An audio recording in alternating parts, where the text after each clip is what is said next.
ಈ ಮಧ್ಯಾರಾಧನೆಯ ದಿನ ನಮ್ಮ ಮಿತ್ರವರ್ಯರಾದ ಸುಭದೇಂದ್ರ ತೀರ್ಥರ ಜೊತೆಗೆ ಪದ್ಮನಾಭ ತೀರ್ಥರ ಈ ಸನ್ನಿಧಾನದಲ್ಲಿ ನಾವು ಸೇರಿದ್ದೇವೆ. ಸಮಾಗಮ ಆಗಿದೆ.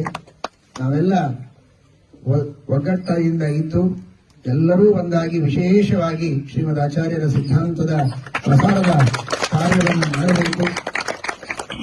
ಏನೆಲ್ಲ ವ್ಯಾಜ್ಯಗಳಿವೆ ಅವುಗಳನ್ನ ಒಂದು ಸೌಹಾರ್ದಯುತವಾದಂತಹ ವಿಚಾರ ವಿನಿಮಯಗಳಿಂದ ಆದಷ್ಟು ಶೀಘ್ರದಲ್ಲಿ ಅದನ್ನು ಬಗೆಹರಿಸಿಕೊಂಡು ಒಳ್ಳೆಯ ಸೌಹಾರ್ದದಿಂದ ಪ್ರೀತಿ ಅಭಿಮಾನಗಳಿಂದ ಎಲ್ಲರೂ ಸೇರಿಕೊಂಡು ಬಹಳ ಚೆನ್ನಾಗಿ ಇದನ್ನು ನಡೆಸಿಕೊಂಡು ಹೋಗೋಣ. ಆ ರೀತಿಯಲ್ಲಿ ಪದ್ಮನಾಭ ತೀರ್ಥರು ಎಲ್ಲ ಗುರುವರೆಣ್ಯರು ಜ್ಞಾನಿವರೆಣ್ಯರು ಶ್ರೀಮದ್ ಆಚಾರ್ಯರು ಅನುಗ್ರಹವನ್ನು ಮಾಡಲಿ ಎಂಬುದಾಗಿ ಪ್ರಾರ್ಥನೆಯನ್ನು ಮಾಡುತ್ತೇವೆ.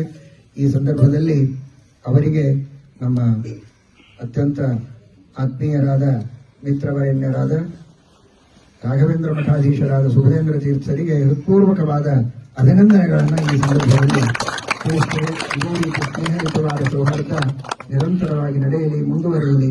ಎಲ್ಲ ಮಾಧ್ವ ಬಾಂಧವರಲ್ಲಿಯೂ ಕೂಡ ವಿಶೇಷವಾದ ಸ್ನೇಹ ಸೌಹಾರ್ದಗಳು ಬೆಳೆಯಲಿ ಅಂತ ಈ ಸಂದರ್ಭದಲ್ಲಿ ಗುರುಗಳ ಮೂಲಕ ವಾಯುದೇವರ ಮೂಲಕ ಭಗವಂತನಿಗೆ ಪ್ರಾರ್ಥನೆಯನ್ನು ಮಾಡಿದೆ.